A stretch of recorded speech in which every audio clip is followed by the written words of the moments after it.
Abra a tua Bíblia comigo, queridos. Gostaria de ler, compartilhar uma palavra, fazer um texto introdutório, a leitura de 2 textos introdutórios, na verdade. O primeiro texto está em Hebreus, no capítulo 1. E o segundo texto, já pode deixar marcadinho aí antes da gente ler, está na primeira carta de Paulo à igreja de Corinto.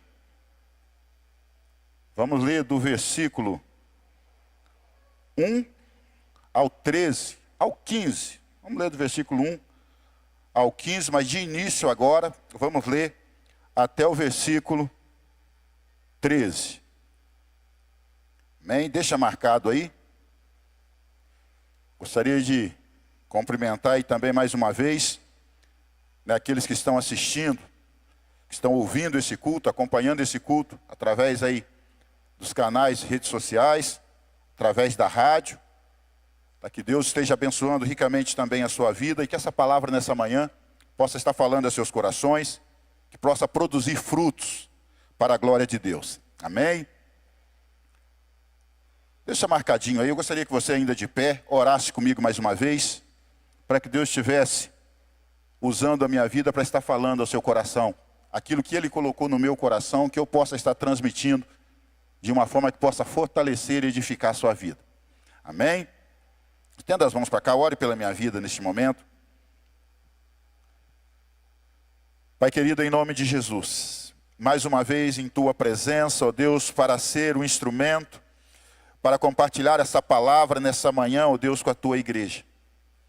Deus, ciente das minhas limitações, de que nada sou, nada posso, e que de mim mesmo, ó Deus, não há palavra que edifique, não há palavra que transforme, mas que se esta palavra, ó Deus, for ungida pelo Teu Espírito, se esta palavra, ó Deus, for, ó Deus, através de mim, Senhor, sair, ó Deus, com uma unção de vida, vinda dos céus, essa palavra produzirá transformação, produzirá renovo, despertamento, ó Deus, avivamento no meio do seu povo.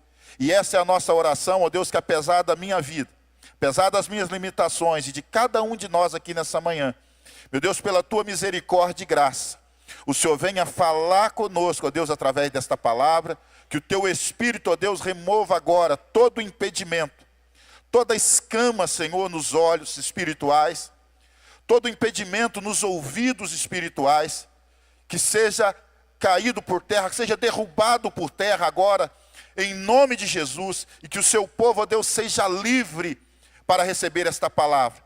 Que todo espírito contrário seja repreendido agora, nas regiões espirituais, que seja anulada toda ação contrária, ó Deus, a este culto, a esta palavra nessa manhã. Em nome de Jesus. Todos dizem amém? Amém. Glória a Deus, queridos. Ainda de pé, eu gostaria de ler esse texto introdutório. 1 Coríntios capítulo 10, a partir do versículo 1. Aliás, antes de Coríntios, vamos ler primeiro de Hebreus, que é um texto bem curtinho.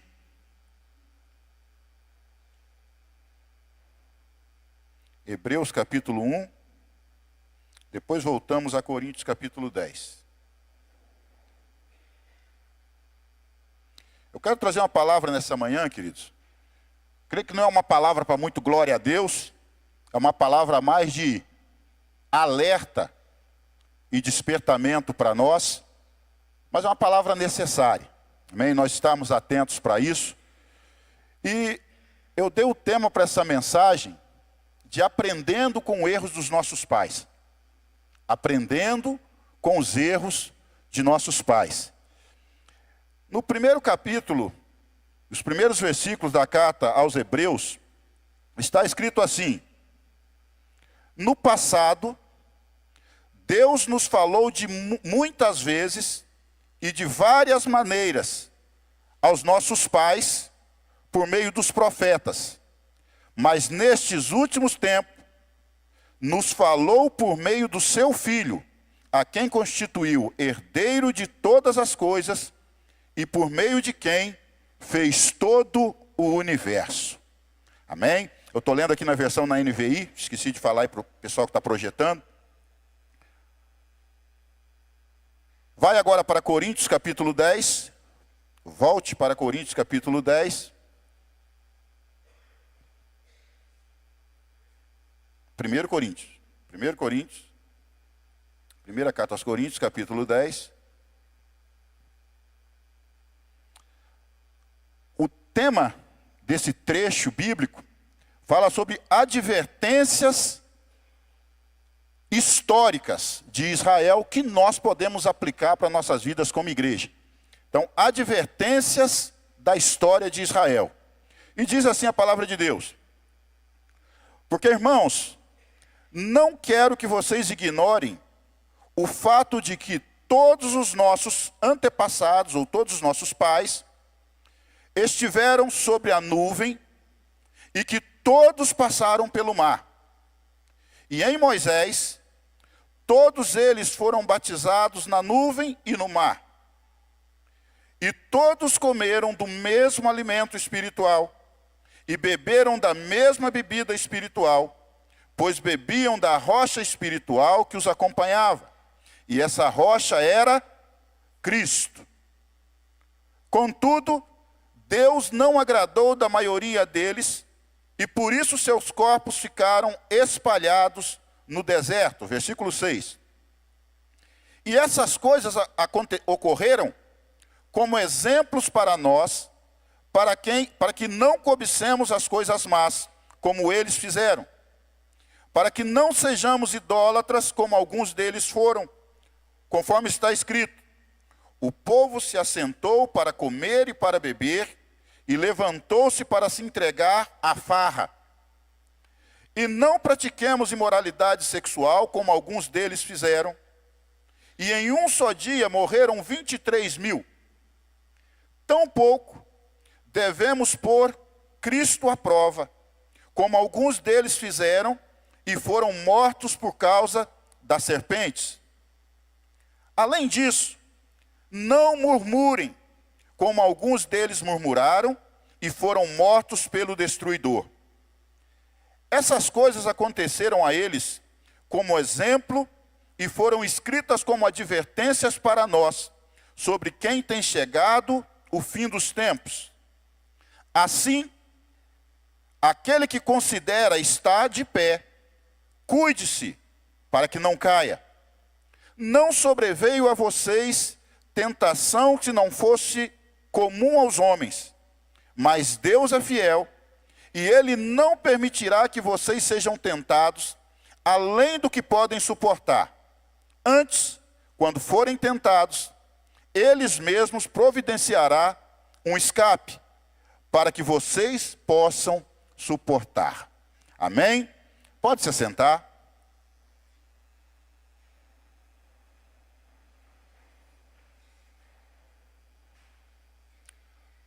No versículo 14, desse mesmo texto que nós lemos, Paulo conclui esse trecho de advertência histórica de Israel, dizendo o seguinte: por isso, meus amados irmãos, fujam da idolatria.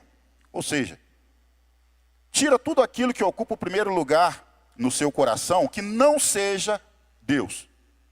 Fuja da idolatria. Porque estou falando com pessoas sensatas. Portanto, julguem vocês o que eu estou dizendo. Então, depois de Paulo narrar toda essa história aqui de Israel, como uma advertência para nós, igreja, Paulo diz: olha, irmãos, eu estou falando isso com vocês, não porque vocês estão em pecado, não porque vocês não sejam salvos, Deus abençoe, querido, mas eu falo a vocês porque eu creio que vocês são pessoas sensatas. E a igreja de Deus é um povo sábio, sim ou não? Sim ou não? Amém. Nós temos a sabedoria dos céus, ou pelo menos deveríamos ter a sabedoria do alto. E Paulo fala: irmãos, eu estou me dirigindo a vocês como igreja, como uma advertência para que vocês não caiam. Porque eu creio que eu estou falando com pessoas sensatas e que têm discernimento do que eu estou falando com vocês. Paulo conclui dessa forma esse texto. Irmãos, eu creio que não é muito diferente aqueles dias de Paulo do que nós estamos vivendo hoje, que o próprio Paulo, na sua carta aos Hebreus, Paulo disse que ele vivia dias maus.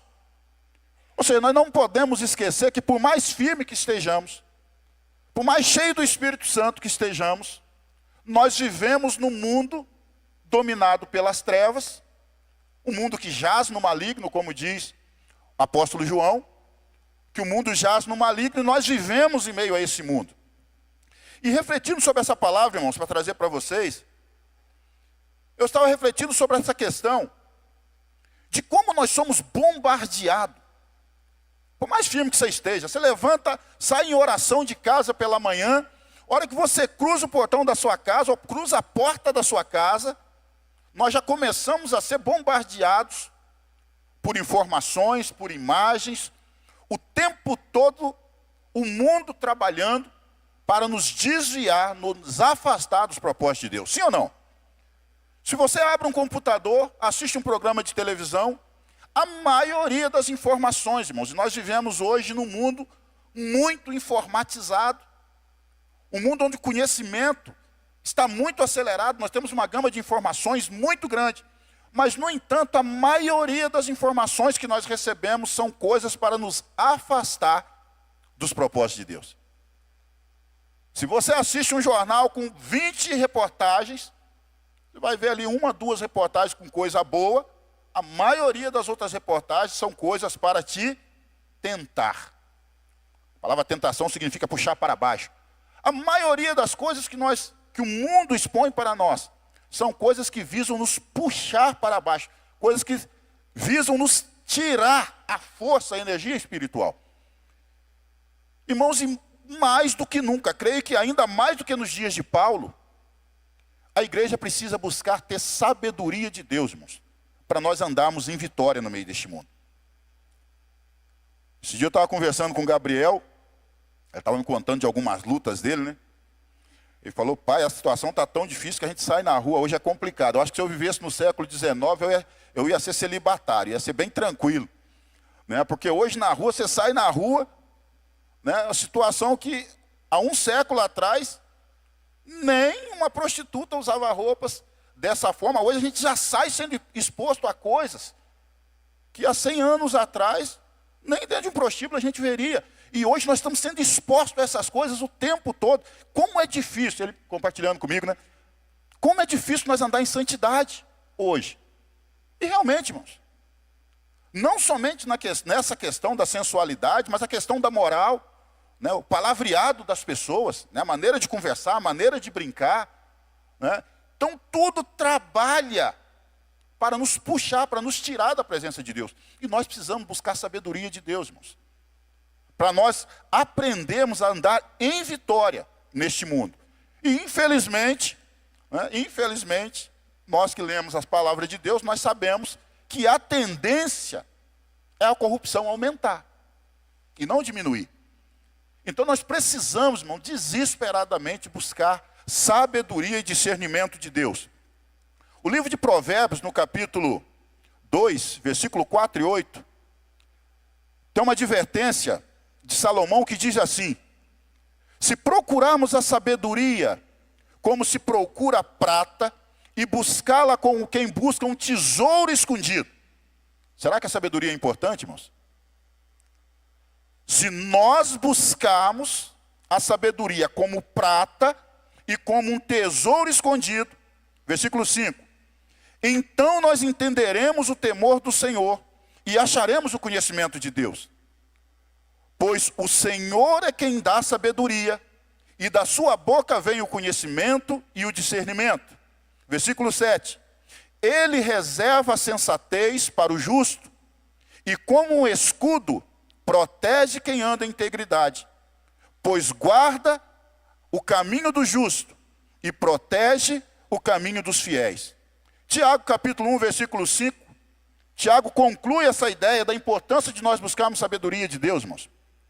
Ele conclui dizendo: se algum de vós tem falta de sabedoria, ou seja, se muito não está sabendo como lidar, como andar em vitória neste mundo tão tribuloso como nós estamos vivendo, o que fazer? Tiago dá uma dica: se algum de vós tem falta de sabedoria, Tiago 1, versículo 5, peça a Deus, que a todos dá liberalmente, e não dá de qualquer jeito, não lança em rosto. Deus se atenta, e Deus tem prazer em dar sabedoria àquele que busca. Irmãos, é uma oração constante minha. Todos os dias eu oro a Deus buscando isso.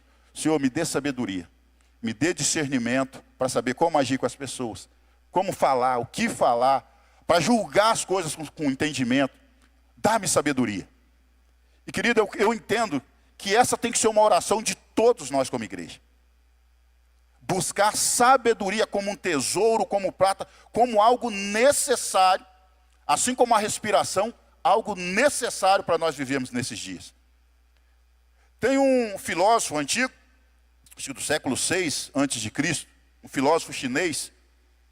Ele dizia que existem 3 maneiras, e até refletindo sobre essa palavra, eu separei esse texto aqui, que nós lemos, esse texto de Coríntios, eu separei em 3 blocos aqui, que vai expressar de uma maneira bem clara esse pensamento desse filósofo. Se não me engano é Confúcio o nome desse camarada. Viveu lá no século 6, lá antes de Cristo.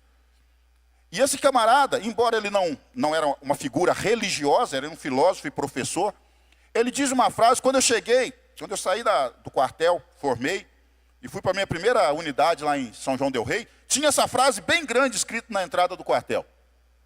Existem 3 maneiras de se trilhar o caminho da sabedoria. A primeira, e mais nobre, é através da reflexão, através da meditação. Então existem 3 caminhos para nós crescermos em sabedoria. Esse camarada dizia que o primeiro deles é através da reflexão. Pense, reflita sobre as coisas que você está vendo. A segunda maneira, ele diz que não é a mais nobre, mas é a mais fácil. Pelo exemplo, ou pela imitação. Então nós adquirimos sabedoria quando nós observamos as coisas, e pelo exemplo de pessoas sábias, nós imitamos o comportamento daqueles que são sábios. Então a maneira mais nobre pela reflexão, a maneira mais fácil pela imitação. E o terceiro caminho que ele fala, o terceiro caminho para nós crescermos em sabedoria, é o caminho mais doloroso, ou o caminho mais amargo. E ele diz que é através da experiência. O mais nobre, através da reflexão. O mais fácil, aprenda com o erro dos outros, observe e aprenda com o erro dos outros. E o mais amargo, pela própria experiência. Esse pensamento desse camarada, eu creio que é algo que nós temos que trazer para nós, irmãos. Por quê? Querido, eu não preciso, com todo o arcabouço que eu tenho nas Escrituras, eu não preciso experimentar certos fracassos na minha vida para saber que isso vai dar errado. Se a maneira, o caminho mais amargo para se obter sabedoria é através da experiência pessoal, mas por que uma vez que eu tenho na Bíblia, toda a história, é sobre isso que eu quero falar, sobre aprendendo com os erros dos nossos pais. Quando eu falo pais, eu não falo literalmente o pai biológico, mas em todos os aspectos. Aqueles que nos antecederam, né? Tanto na igreja, quanto a história de Israel, quanto os nossos pais mesmos biológicos, não especificamente sobre os pais biológicos, mas aprendendo com os nossos pais, com os nossos antepassados. O texto aqui na NVI até fala, né? Antepassados e não cita pais. Mas é importante nós aprendermos, irmãos, a refletir sobre os atos, sobre os fatos passados. Né? Nós não somos museu, né? Tem uma frase aí popular aí que diz que quem vive de passado é museu. Realmente, nós não somos museu. Mas é importante nós conhecermos a história do nosso passado, para nós aprendermos com ela, refletirmos sobre ela, observarmos e ver se é o caso de imitarmos ou não aquilo que aconteceu, os fatos históricos do passado.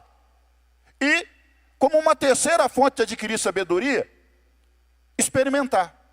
Aquilo que deu certo, vamos experimentar. Provavelmente, se deu certo, o caminho não será tão amargo. Mas aquilo que deu errado, irmãos, e se nós tentarmos fazer, porque tem crente, pastor César, que acha, não, deu errado com fulano, mas comigo vai dar certo. Não, mas são outros tempos. Hoje é diferente, né? Como nós estávamos falando ontem lá, a questão do casamento, né? Às vezes tem, não, mas fulano, não, com fulano não deu certo, não, mas com ciclano vai dar. E tem coisa que não está sobre o nosso controle, irmãos. Se a experiência mostra que dá errado, por que eu tenho que trilhar o caminho da experiência para ver que aquilo vai dar errado na minha vida? Então nós temos que trilhar por esses 3 caminhos para adquirir a sabedoria.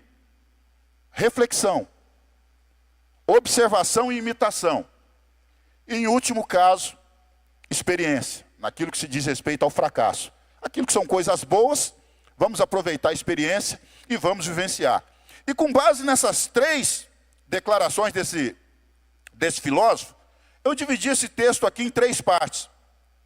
E eu gostaria de compartilhar com vocês nessa manhã. Então, aprendendo com os erros dos nossos pais, de como trilharmos o caminho da busca de sabedoria para nós não fracassarmos como nossos antepassados fracassaram. Para que não falhemos naquilo que outros falharam. Eu não preciso repetir o filme. Amém? Então, Hebreus capítulo 1, versículo 2, nós já lemos. Vamos direto para Coríntios aqui, capítulo 10, versículo 1 e 4. Eu quero destacar alguns ensinamentos aqui nesse texto, dentro dessa questão do primeiro caminho, refletindo sobre a história de Israel.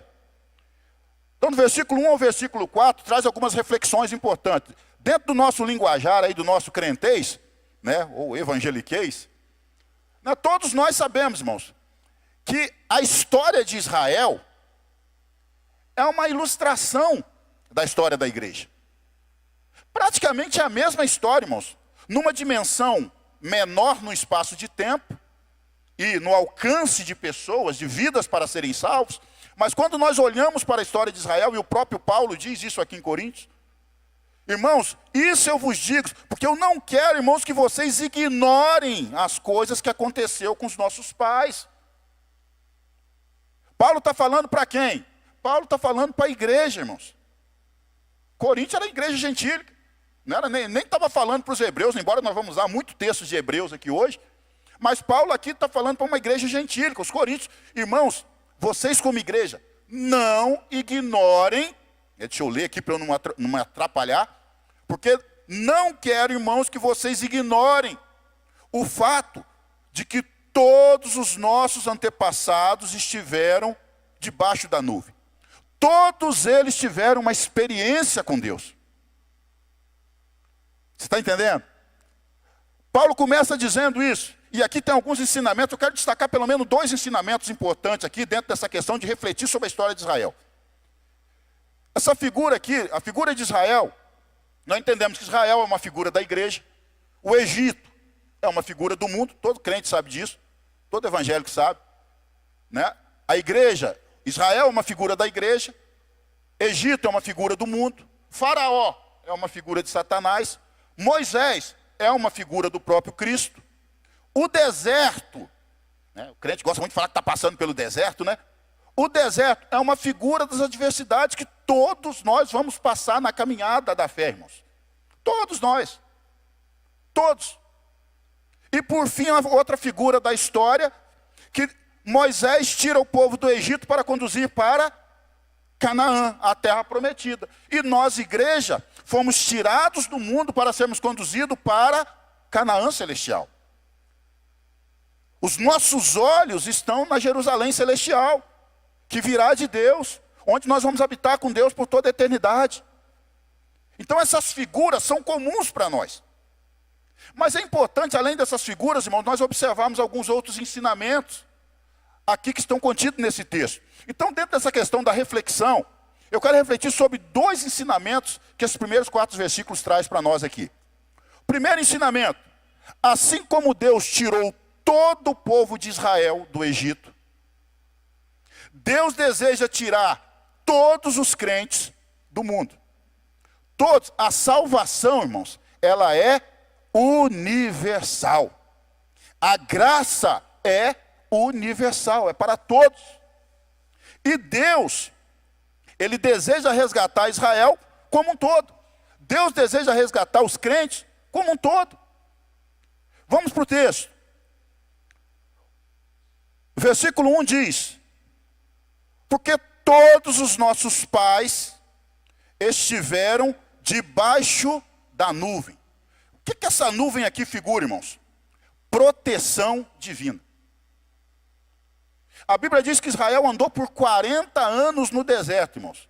De dia, eu nunca estive no deserto, mas aqueles que já estiveram, diz que a temperatura passa de 50 graus de dia. O Viçosense aqui se faz 25 graus, faz 30 graus, faz 30 graus aqui em Viçosa, o povo já está quase se derretendo, sim ou não? Né? Quando eu cheguei aqui, diz que as temperaturas de dia são muito altas, de noite são muito frio, né? No deserto. Quando eu cheguei aqui, pelo contrário, eu já vim de uma cidade onde a temperatura normal era 35, 33 graus. Né? Quando esquentava, chegava a 42, 48. Né? Nós chegamos a pegar lá 52 graus. Então, muito quente, Cuiabá, muito quente. Mas o texto diz que o cuidado de Deus, a proteção divina sobre o seu povo, quando Deus tira o povo de Israel, do Egito, tira o povo de Israel do Egito, Deus coloca durante todo o dia uma nuvem sobre o sol, entre o sol e o povo. Deus coloca uma nuvem que não deixava o calor do sol atingir o seu povo. Isso fala, é uma figura da proteção divina sobre nós, irmãos. Deus o tempo todo vai manter sobre o seu povo, isso independente do que você faça, o tempo todo a proteção divina de Deus vai estar sobre todo aquele que crê. Sim ou não? Quantos podem dizer amém por isso? Então, quando Deus nos chama do Egito, quando Deus nos chama do mundo, a proteção de Deus está sobre todos. A Bíblia diz lá em João que aquele que está em Cristo, nem Satanás pode tocar. Né? Acho que João 5, 19, 17, se não me falha a memória. Que aqueles que estão em Cristo, Deus o guarda do mundo. E aquele que permanece em Cristo, Satanás não pode tocar. Não só Satanás, como nada que não seja permissão de Deus. Nós não podemos confundir vontade com permissão, mas nada que não seja permissão de Deus vai atingir a minha e a sua vida, irmãos. Enquanto nós estivermos andando debaixo da nuvem. Amém? Então, o primeiro aspecto aqui, Deus deseja resgatar a todos, porque a proteção divina, a nuvem estava sobre todos. E Paulo fala, é bem enfático nisso. Não ignore que os nossos pais, todos estiveram debaixo da proteção divina. Segundo aspecto, todos passaram pelo mar. O que isso me ensina, irmãos? Virão inimigos contra a nossa vida, que nós não vamos ter força para lutar contra eles. Mas Deus proverá o livramento. Israel não tinha condição de lutar contra o exército de Faraó, mas quando o exército veio contra Israel, o que Deus faz? Deus abre o mar, Deus cria um caminho. Temos várias canções aí, né, falando sobre isso. Mas isso aqui não é uma historinha da carochinha não, irmãos. Para a gente ficar aí pesquisando na internet como é que aconteceu, será que foi vento? Será que foi uma seca? Não, milagre. Livramento divino. Deus proverá um livramento divino se for necessário para mim e para você. Amém? E é para todos.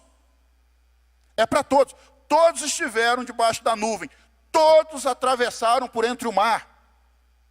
Terceiro, em Moisés, todos foram batizados na nuvem e no mar. Mas está repetindo, pastor? Não. Batismo fala de quê? Iniciação. É quando você vem para a igreja, você tem que ser batizado, né? É um rito de passagem, é uma iniciação. Então o que Paulo está falando aqui, irmãos?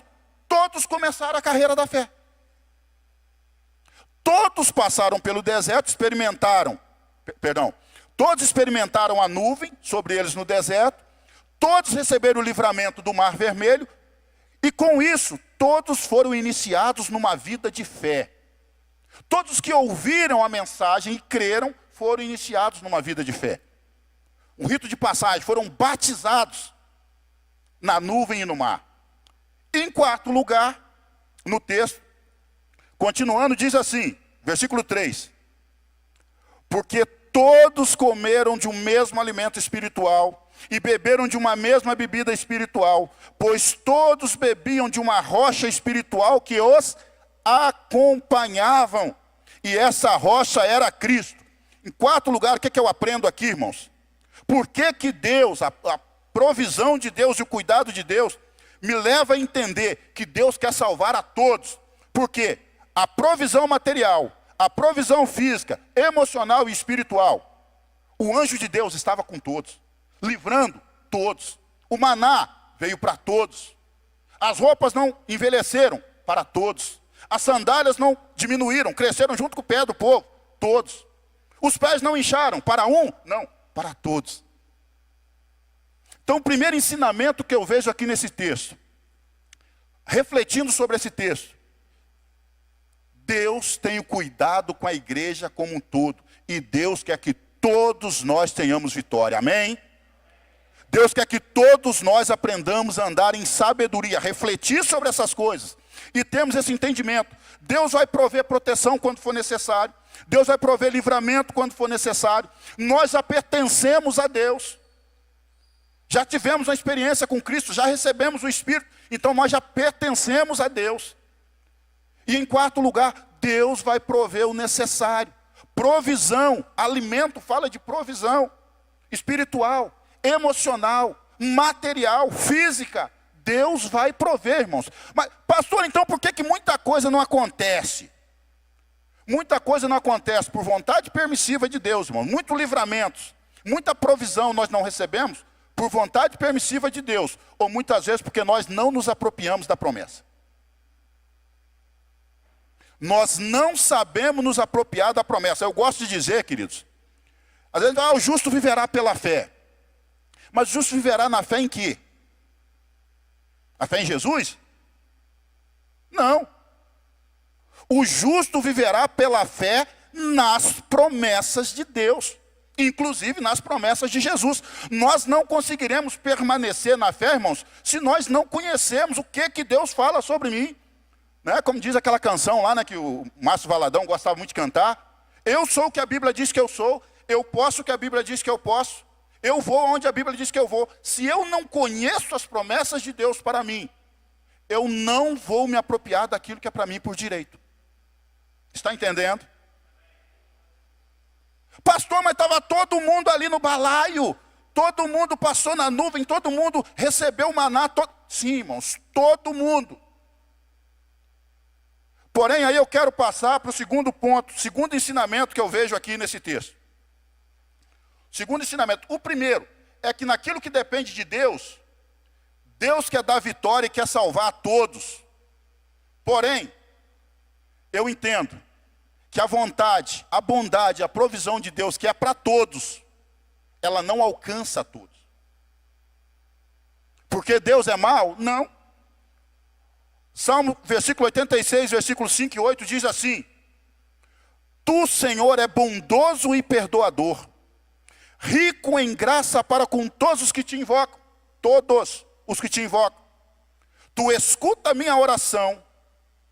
Senhor, atenta para as minhas súplicas, e no dia da minha angústia clamarei a ti, pois tu me responde. Outro texto, pastor. Deus não faz acepção de pessoas. Romanos capítulo 8, capítulo 10, versículo 12 ao 13, diz o seguinte: isso vale para todos, pois para Deus não existe diferença entre judeu e não judeu. Deus é o mesmo Senhor de todos, e abençoa generosamente a todos os que pedem a sua ajuda. Como diz as Escrituras, todos os que pedirem a ajuda do Senhor, ou em outra tradução, todos os que invocarem o nome do Senhor será salvo. Segundo, como é que eu sei que Deus, a vontade de Deus é que Deus dê vitória e sabedoria para todos? Porque Deus é amor, irmãos. Deus te ama com amor incondicional.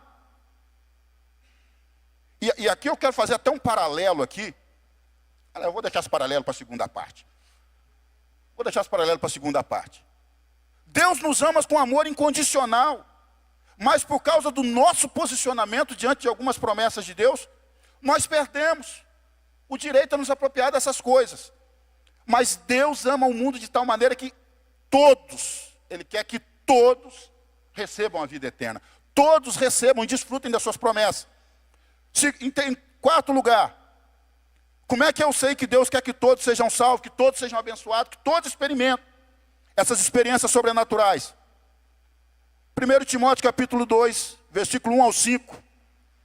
Quero terminar esse tópico com esse texto. Diz assim: irmãos, antes de tudo, eu recomendo que vocês façam orações e súplicas, intercessões e ações de graças por todos os homens, pelos reis, por todos que exercem autoridade, para que tenham uma vida tranquila e pacífica, com toda a piedade e dignidade.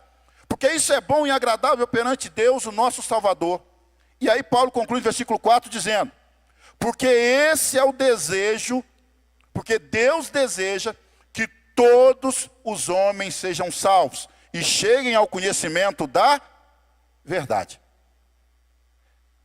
Quando Deus nos tira do mundo, irmãos, todas as bênçãos e provisões, proteção, tudo de Deus é para todos.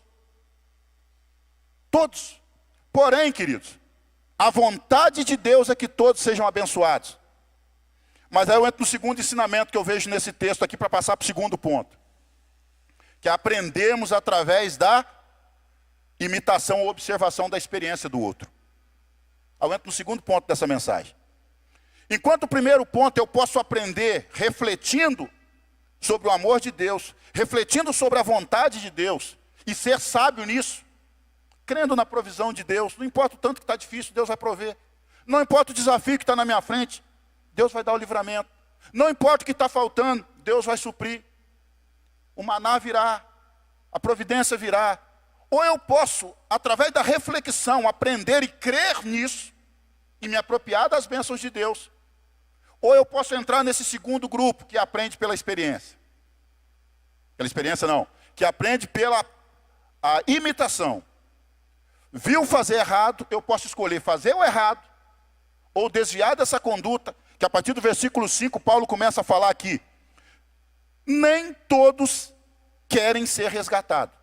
Era a vontade de Deus tirar todos de Israel, sim. Mas quando nós vamos ler lá no texto, em Levítico, Êxodo, pastor César até falou disso aqui na semana passada, o povo começou a caminhada. Mas no primeiro mês o povo já começou a reclamar. Lembra da mensagem de domingo passado? A impaciência, né, pastor César? Pastor César falou sobre a impaciência. Começou a surgir as primeiras dificuldades, o povo já começou a reclamar. Começou a murmurar. E o texto diz assim, vamos lá, versículo 5. Contudo, apesar de Deus ter abençoado, apesar de Cristo ter andado com eles, assim como anda com a igreja, versículo 5 diz, apesar de tudo, Deus não se agradou da maioria deles. Por isso seus corpos ficaram espalhados no deserto. E aqui, irmãos, eu entendo que o fato do povo ter sido destruído não foi por falta do amor de Deus, mas foi por consequência das ações do homem. Aqui vai falar sobre pelo menos 5 pecados que Israel cometeu aqui. Eu não vou ficar citando aqui cada um desses pecados. Nós já falamos demais aqui sobre pecados. O pastor César falou aqui sobre a impaciência na semana passada. O texto aqui vai falar sobre murmuração, sobre idolatria, né? Sobre tentar Deus, ficar experimentando, tentando fazer barganha com Deus. O fato, querido, é que assim como Israel foi reprovado, porque duvidou da promessa de Deus, Israel queria ser liberto da escravidão, mas Israel não queria ser submisso a Deus. E muitos de nós, irmãos, infelizmente, a gente diz isso com tristeza, nós temos que olhar para essa história de Israel e aprender isso. Não imitar o comportamento de Israel. Tem muitos que estão saindo do mundo, mas não querem andar debaixo de submissão e autoridade de Deus. Pastor Reinaldo, né, está ministrando inclusive sobre esse tema na terça-feira, autoridade e submissão. Então eu entendo, irmãos, que quantas pessoas em nossos dias continuam agindo como um coração de egípcio. Aqueles que saíram junto com Moisés não querem ser escravos, mas também não querem compromisso com o seu libertador. Querido, tem pessoas que ficam na igreja por anos, irmãos. Eu me lembro quando eu estava lá em Cuiabá, Fui levar o carro numa oficina mecânica. Isso acontecia direto lá. Mas conversando com um rapaz, 43 anos. Aí o rapaz me falando. Não, porque eu cresci numa igreja evangélica, né? Sou filho de pastor, toco na banda da igreja. Cresceu na igreja evangélica, presta atenção nos detalhes. Cresceu na igreja evangélica, tocava no coral, era trombonista do coral da igreja, filho de pastor. Será que tinha tudo para ser crente? Será que era crente? Pasmem. Eu queria convidar o senhor para ir no meu batismo, nesse sábado. Eu falei, como assim? Camarada com 42 anos, filho de pastor, tocava no coral da igreja, instrumentista da igreja, e o camarada não era batizado. Irmãos, e muitos no nosso meio, muita gente boa que está me ouvindo, são amigos da fé, mas não querem compromisso com Deus da fé. Gente que vem na igreja por anos, outra situação lá, pessoa também já na igreja há mais de 8 anos. Irmão, por que você não batizou? Por que você não casou? Vivendo amaziado. Vivendo amaziado. Meu irmão, por que você não casou? Eu não sabia, né? Eu não sabia. Irmã, mas você não é batizado? Eu já observei que você não toma Santa Ceia. Por quê? Você não se batizou ainda? Você é nova convertida? Não, eu já venho uns 8 anos na igreja. Mas por que você ainda não se batizou, irmã? Eu não me sinto preparada ainda. Querido, 8 anos frequentando a igreja. 40 anos, cresceu na casa de crente. Toca no coral. Para mim, esse aí foi o cúmulo do absurdo. Tocar no coral, filho de pastor, 42 anos, sem batizar. Outros 8 anos. Não, porque eu não me sinto preparado.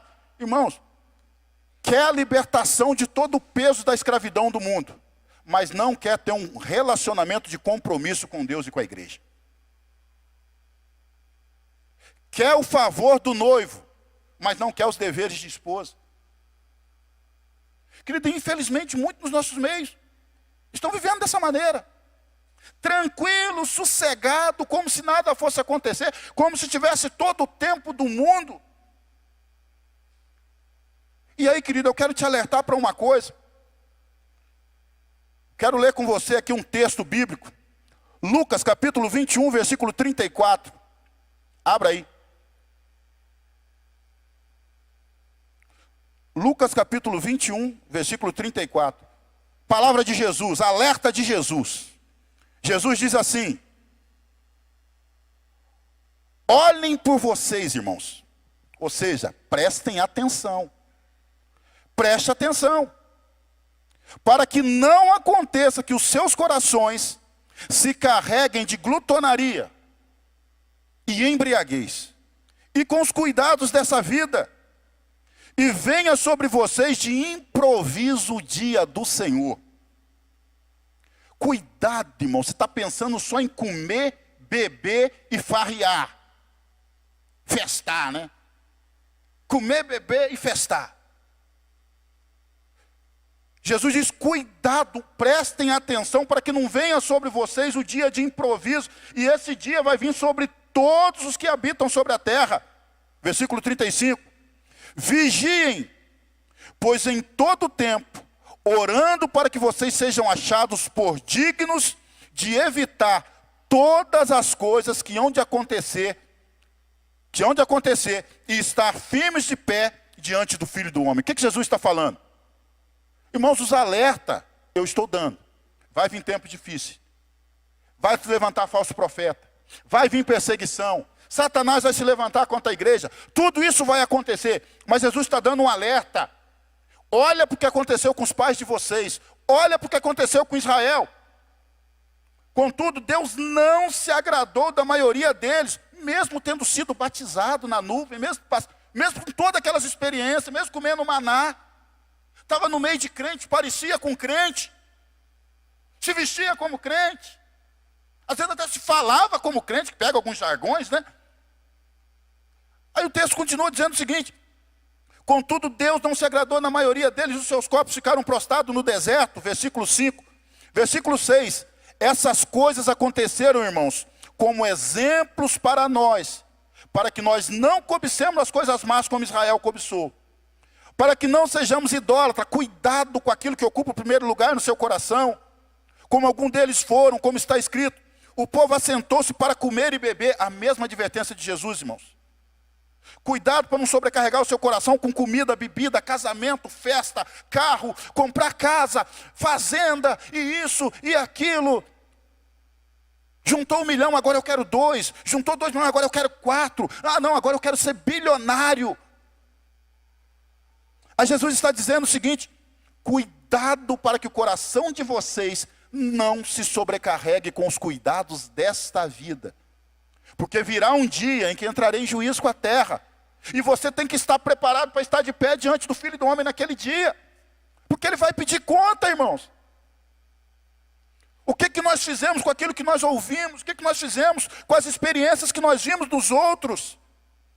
A maneira mais fácil de se aprender, olha para o que está acontecendo ao seu redor. E adquira sabedoria.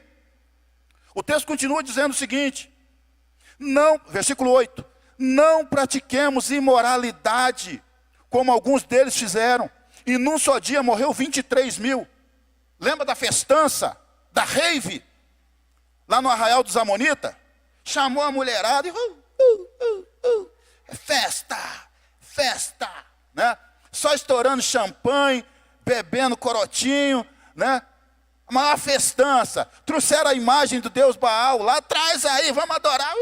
Não, só dá para a gente namorar se vocês adorar ele aqui. Não, a gente adora, a mulherada dessa a gente adora.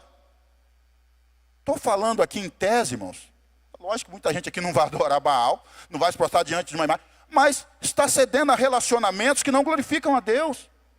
Está idolatrando coisas, colocando coisas como primeiro lugar no seu coração e tomando o lugar de Deus. Ah não posso ir para a igreja nesse horário, porque nesse horário tem futebol. Eu não posso ir na igreja nesse dia, porque nesse dia eu tenho que ir não sei para onde, eu tenho que fazer não sei o quê. E aí vai. Colocando ídolos como primeiro lugar, no primeiro lugar no nosso coração. Versículo 9. Não devemos pôr o Senhor à prova, como muitos deles fizeram e foram mortos pela serpente. O pastor César falou disso aqui no domingo passado. Ah não, Deus está demorando demais, a impaciência. Não, nunca. É melhor não voltar lá para o Egito, então, e comer a carne acebolada. A carne lá estava melhor do que esse pão aqui, ficar comendo maná. Era melhor, pelo menos lá a gente tinha carne com cebola, tomava uma chicotada no ombro, de vez em quando, mas depois da chicotada a gente comia uma carne, tomava uma água gelada, estava tudo certo. Né? Se acomodou com a vida no mundo. Às vezes muita gente que está dentro da igreja está olhando para o mundo, parece que lá está melhor do que aqui. Está impaciente, parece que nunca acontece. Parece que acontece na vida do outro e na minha não. Não se queixem, versículo 10. Não se queixem, não murmurem, como muitos se queixaram e foram mortos pelo destruidor. A terra abriu e engoliu todo mundo. Reclamando demais. Murmura de uma coisa, murmura de outra. Murmura, né?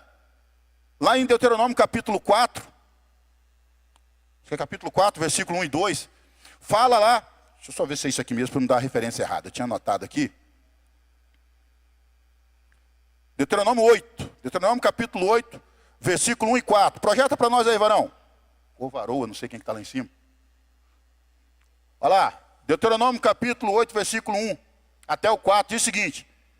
Tenham cuidado de obedecer a cada mandamento que o Senhor hoje te ordena a vocês, para que vocês vivam e multipliquem-se e tomem posse da terra que o Senhor prometeu sob juramento aos seus pais. Continue. Lembrem-se de que o Senhor, o seu Deus, os conduziu por todo o caminho do deserto. Durante esses 40 anos. O que é o deserto, irmãos? O que é o deserto? A caminhada, né? A caminhada. Caminhada no mundão aí, de tentação, de tribulação. Deus caminhou por 40 anos no deserto. Acho que o pastor César já está há 40 anos no deserto, pastor César. Eu estou há 30, acho que o pastor César já está uns 40 anos no deserto, aí andando na fé. Alguns aí talvez já estejam há 50. Né? Mas, irmão, o deserto é lugar de passagem, nós não podemos parar. Não podemos parar. O ser batizado na nuvem e no mar não é a conclusão do objetivo. É o início da caminhada. Tem 40 anos para atravessar o deserto e continuar até chegar na terra prometida. E ele continua. Por que Deus fez isso? Para humilhá-los, ou seja, para que vocês reconheçam quem vocês são. Eu permiti vocês andar no mundo, eu permiti vocês passar por dificuldade no deserto, para humilhá-los, para que vocês saibam quem vocês são. E pôr vocês à prova, a fim de conhecer as suas intenções, e se iriam obedecer os meus mandamentos ou não. Continua. E Deus os humilhou e os deixou passar fome. Depois sustentou vocês com maná, que nem vocês nem seus antepassados conheciam, para mostrar-lhes que nem só de pão viverá o homem, mas de toda a palavra que procede da boca do Senhor. Versículo 4. As roupas de vocês não se gastaram, nem os seus pés se incharam durante estes 40 anos. Então, o que o texto está dizendo? Querido, a provisão de Deus está aí. A provisão de Deus está aí. Mas nós temos que decidir, irmãos, qual caminho você quer trilhar. Por qual caminho você quer trilhar? Você quer continuar como Israel, imitando a conduta de Israel, murmurando, desobedecendo. Ainda que Deus quer te abençoar, você escolhe. Não, eu quero o abençoador, mas não quero o Senhor. Eu quero o Salvador, mas não quero o Senhor. Qual que é a sua escolha?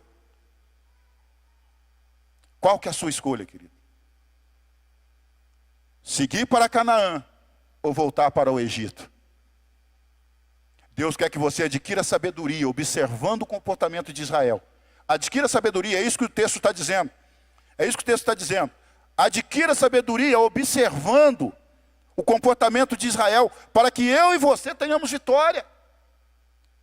Deus não te chamou para você morrer no deserto, querido. Diga isso para a pessoa que está do seu lado aí. Deus não te chamou para você morrer no deserto. Querido, talvez você está passando por dificuldade, está passando por momentos agora que são muito difíceis, você está julgando ser muito difícil. Mas isso tudo é passageiro, meu querido. Isso tudo é passageiro. Do outro lado do deserto tem a Canaã, tem a terra que mana leite e mana mel. E Deus tem promessa para mim e para você. Você pode dizer amém? Último ponto, para a gente terminar. O caminho amargo da experiência de Israel. Então existem 3 maneiras. Eu aprendo refletindo sobre a história de Israel. Eu aprendo se vou imitar ou não os comportamentos de Israel. E para terminar, querido, eu quero falar sobre o caminho da experiência, que não é um caminho mais viável. Observando a história e a experiência de Israel, nós vemos que não é, realmente é um caminho amargo. Você repetiu o comportamento de Israel. E eu quero te falar, para a gente terminar aqui, 2 atitudes que podem te deixar de fora de Canaã. Israel teve essas 2 atitudes. E eu quero te falar, 2 atitudes que podem nos deixar de fora de Canaã. E eu termino com isso aqui. 1 Coríntios, no capítulo 10, versículo 11 e 12, diz o seguinte: estas coisas aconteceram a eles como exemplo e foram escritas como advertência para nós, sobre quem tem chegado o fim dos tempos. Assim, aquele que cuida está de pé, tome cuidado para não cair. Paulo termina com essa advertência. Irmãos, eu estou falando com pessoas sensatas. Lembra do versículo 14 e 15? Irmãos, eu estou escrevendo isso para vocês, não para gerar peso, não para que vocês fiquem preocupados, mas eu estou escrevendo para vocês como um alerta a pessoas sensatas, a pessoas que estão ouvindo para adquirir sabedoria e andar em vitória. Tudo isso aqui foi escrito para exemplo nosso, irmãos. E aquele que está de pé, tome cuidado para não cair. E aqui, querido, eu quero te falar sobre essas 2 atitudes. A primeira atitude, incredulidade, atitude passiva. Então você pode até falar, não, pastor, mas eu não sou incrédulo, não, eu sou crente. Sou crente, enfesado, cheio de fé. Mas a sua fé é uma fé passiva. como a fé de Israel. O que é fé passiva, pastor? Uma atitude de fé passiva. Tem muita gente, irmãos, que está entrando aí, agora criaram até um novo nome aí, né? Hipergraça. Agora é hipergraça. Como se não bastasse já a graça para a salvação, né? Agora criaram uma tal de hipergraça. O que é a hipergraça? É um conceito que independente do que você faça, Deus vai te salvar. Independente do que você fizer, irmãos, Deus vai te salvar. Irmãos, cuidado com esse conceito. Cuidado com esse conceito.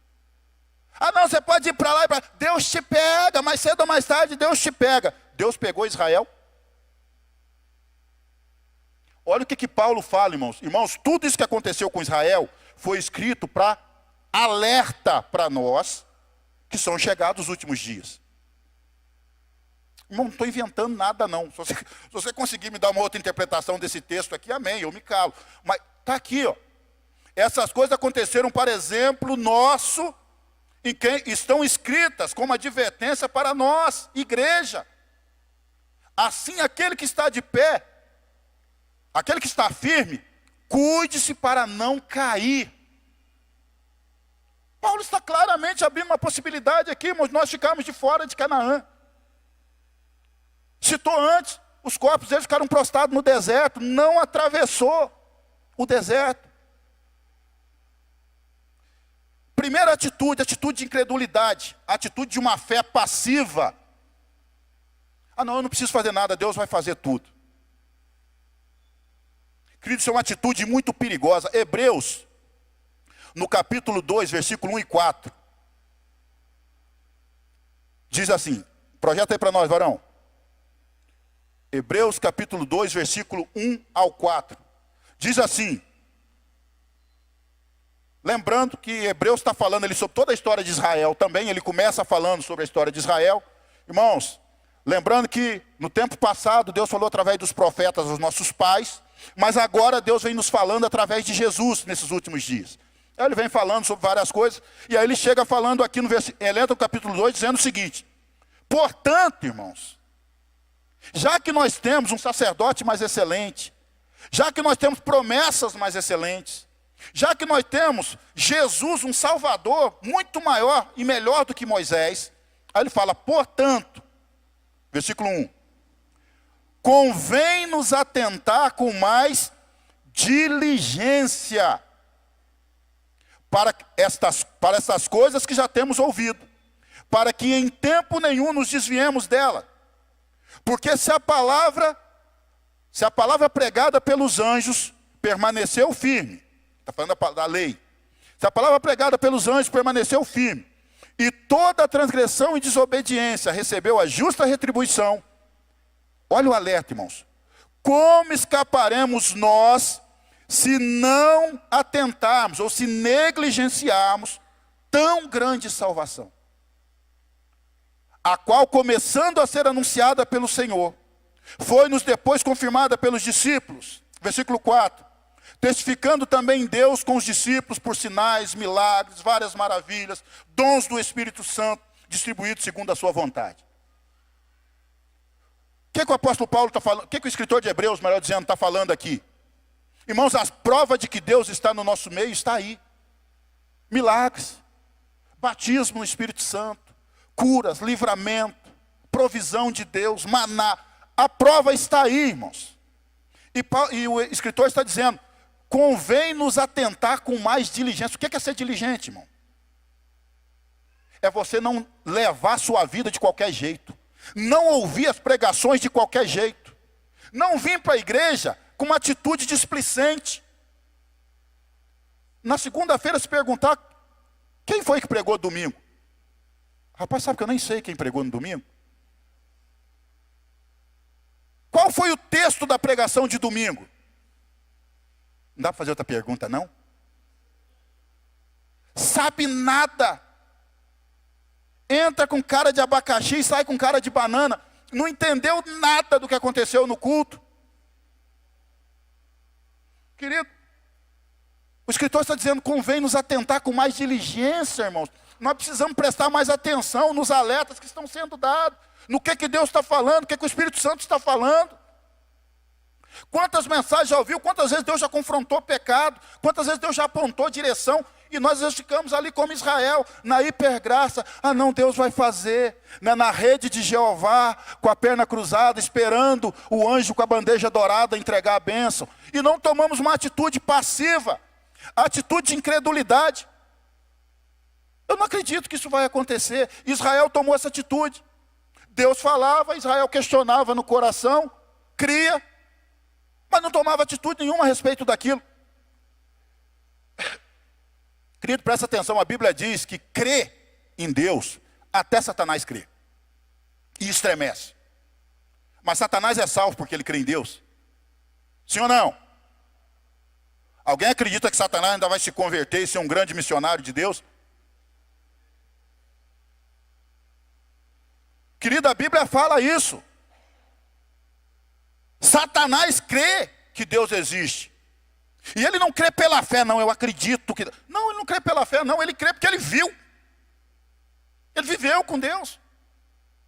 A Bíblia diz que ele estava diante de Deus. Tentou Jesus e toda a história que a gente conhece. E tem gente achando que essa história da carochinha, isso é uma figura mitológica, uma figura de linguagem, aí vai. O que o texto está dizendo, querido, é preste atenção. Lembra do que Jesus falou para os fariseus, os doutores da lei?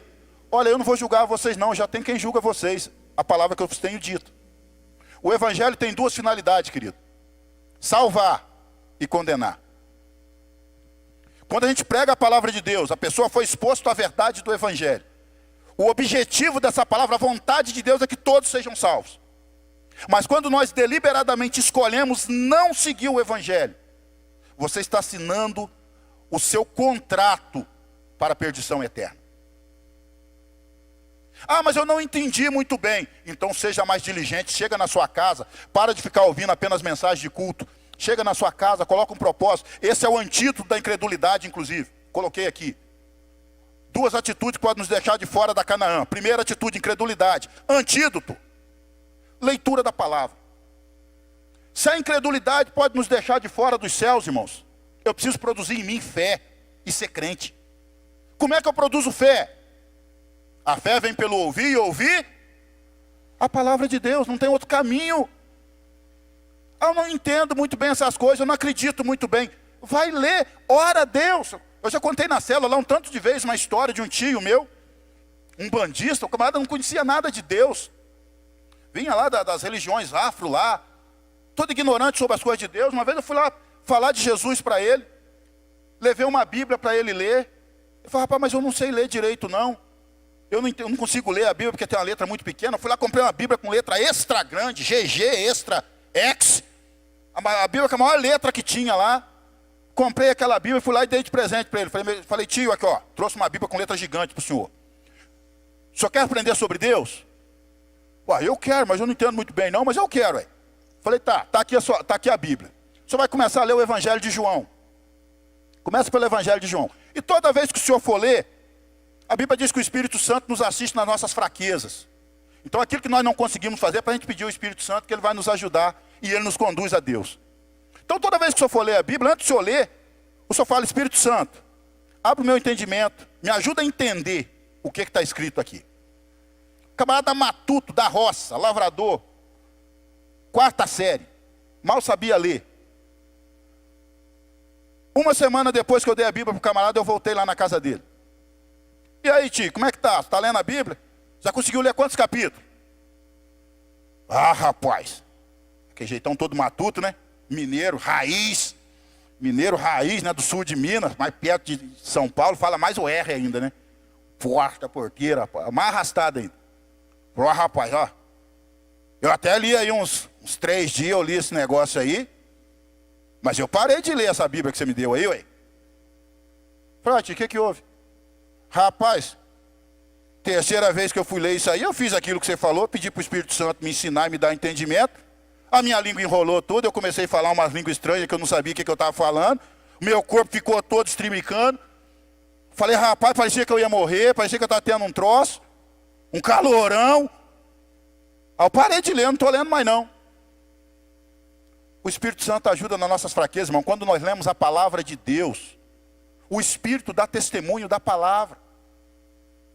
O próprio Espírito Santo te encarrega de te dar sabedoria, te dar revelação de Deus. Não será justificativa diante de Deus. A Bíblia diz em Romanos que a lei foi dada para que ninguém se torne indesculpável diante de Deus. Ah, tem um tanto de pastor fanfarrão. Tem um tanto de pastor mau caráter. Tem padre, tem pastor, tem espírita, tem ateu, tem mau caráter de todo jeito. Mas a palavra não está longe de você, a palavra está perto, no seu coração. Deus, você pode orar e o Espírito Santo vai falar com você. Bíblia, irmão, a Bíblia é o livro mais produzido, mais reproduzido no mundo. Quem não tem Bíblia hoje em dia é falta de... Não vou falar.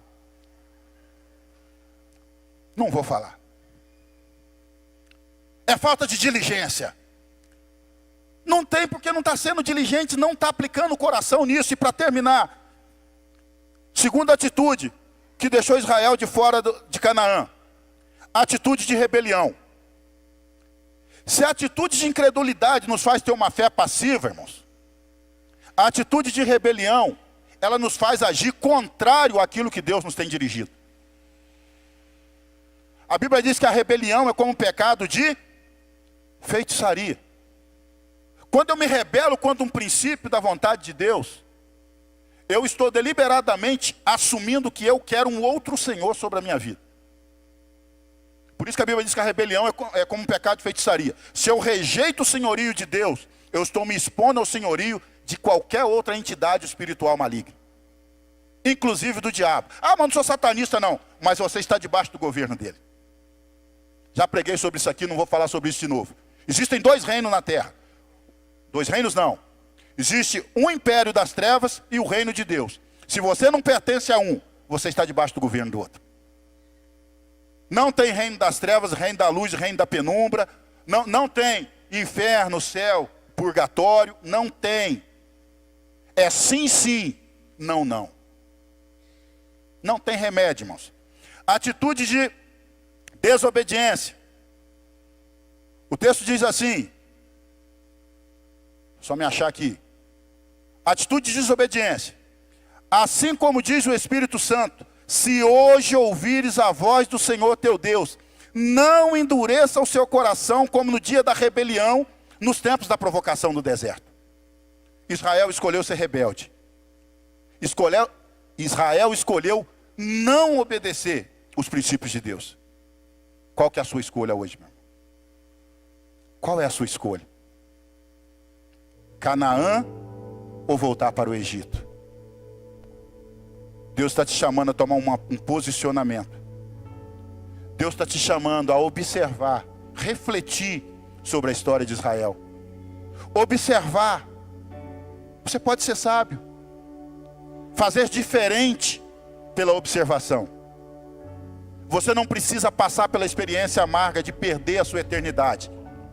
Porque você duvidou do pastor, porque você duvidou do vizinho, daquele crente que te deu um mau testemunho. Mas Deus está te chamando hoje a um posicionamento. De você ser mais diligente. De você buscar o caminho da sabedoria e se chegar mais a Deus. Quantos querem mais de Deus? Quantos querem conhecer mais de Deus? Quantos querem ter um coração sábio diante do Senhor? Eu te convido a ficar de pé no seu lugar. Nesta hora nós vamos orar. Pedindo que Deus nos ilumine. Que Deus nos dê graça. Para cada dia ter um recomeço. Para cada dia estarmos mais perto da Jerusalém celestial. Que no nosso coração não haja o desejo de voltar para o Egito. Mas que o Espírito Santo nos renove e nos capacite. Para que cada dia sigamos firme para Jerusalém celestial. Eu quero terminar com a leitura de um último texto. Hebreus capítulo 4, versículo 14 ao 16. Que diz assim: resta ainda algum descanso para nós. Versículo 14. Visto que temos um grande sumo sacerdote que adentrou os céus, Jesus, o Filho de Deus, apeguemo-nos com mais firmeza à fé que nós professamos. Pois não temos um sumo sacerdote que não possa compadecer-se das nossas fraquezas, mas sim alguém que, como nós, passou por todo tipo de tentação, porém sem pecar. Assim sendo, irmãos, aproximemo-nos do trono da graça, ainda que não mereçamos, com toda a confiança, a fim de recebermos misericórdia e encontrarmos a graça que nos ajude no momento de necessidade. Aquele que está de pé, cuide para não cair. Você tem um Deus que peleja por você. Diferente de Moisés, Jesus está na nossa frente.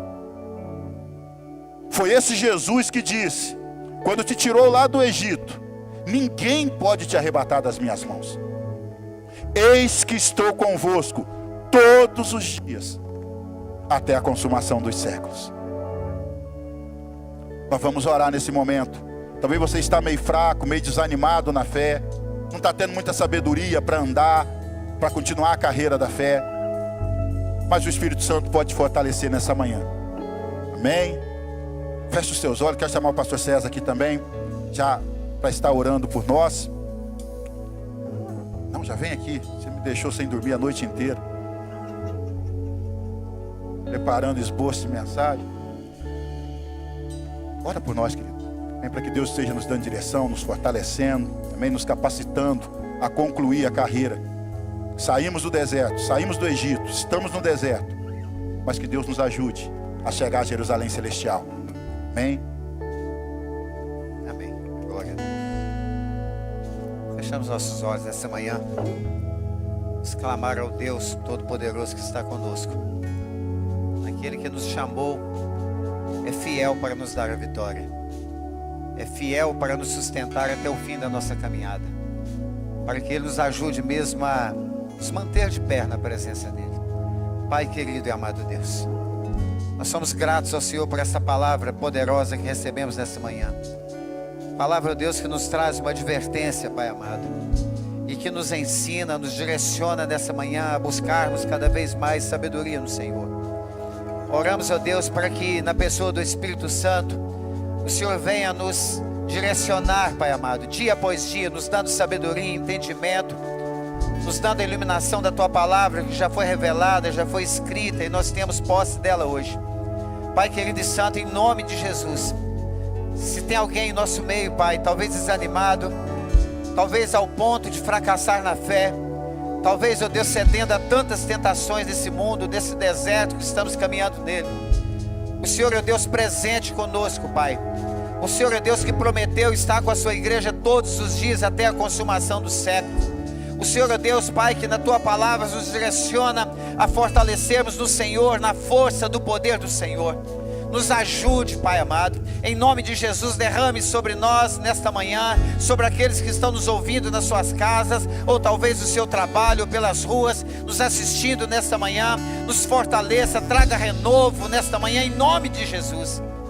Que essa palavra, Deus, que nós ouvimos, possa mesmo como uma flecha que acerta o alvo, possa penetrar em nossos corações, em nossas vidas, Pai amado, que essa palavra possa tirar arestas de nós nessa manhã, possa nos lavar, nos purificar, tirar tudo aquilo que porventura tem nos impedido de nos achegarmos um pouco mais à Sua presença. Perdoa, Deus, as nossas fraquezas, perdoa as nossas falhas, perdoa nossos pecados, ó Deus querido, e nos ajude a não pecar mais, nos ajude, ó Deus, a não ter que viver experiências amargas, para que possamos, ó Deus, experimentar aquilo que o Senhor tem preparado para nós, mas que nós possamos aprender com a palavra que nos orientou nesta manhã. Ó Deus querido e santo, que nós possamos imitar as coisas boas, Pai amado, aquilo que deu certo, Deus querido. Ó Espírito Santo, nós sabemos que o Senhor está presente nessa casa.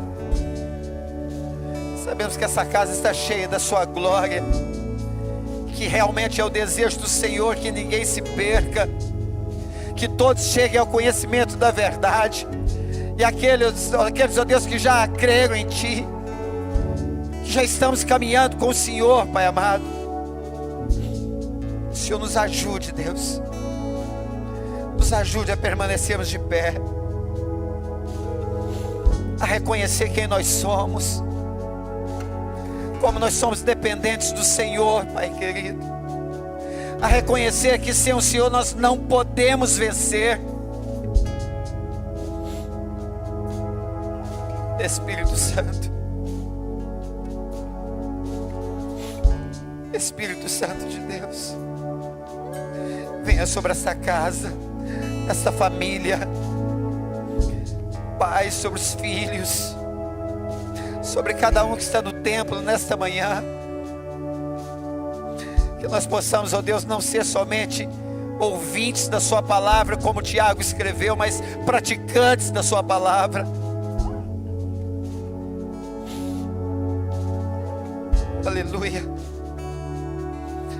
Nós possamos, ó Deus, sair daqui meditando nessa palavra, durante a semana meditando nessa palavra, para que nós possamos, ó Deus, ter mesmo sabedoria, temor do Senhor, entendendo, ó Pai, que Tu és o Senhor da nossa vida, o Senhor da nossa casa.